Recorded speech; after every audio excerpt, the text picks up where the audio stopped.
Assalamualaikum warahmatullahi wabarakatuh. Nepangkeun wasta abdi Neng Amelia Syadiah, abdi di kampus IAILM Suryalaya, prodi PGMI semester 2 kelas A. Di dieu abdi bade macakeun sisindiran nyaeta rarakitan, paparikan sareng wawangsalan. Wilujeng nyaksikeun. Di dieu abdi ngadamel 3 contoh sisindiran paparikan. Nu kahiji, kai kalapa nu panjang ditumpukan ku jarami, jalma nu umurna panjang sok sering silaturahmi.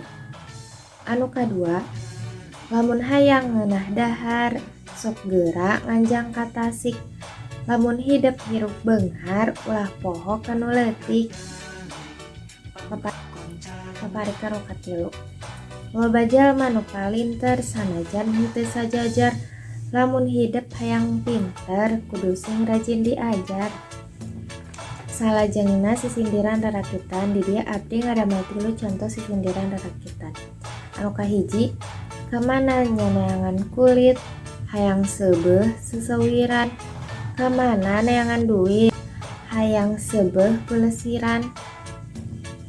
Nu kadua, lamun hayang dahar noga kudu daek nyameulina, lamun hayang asup sorga kudu getolnya salatna.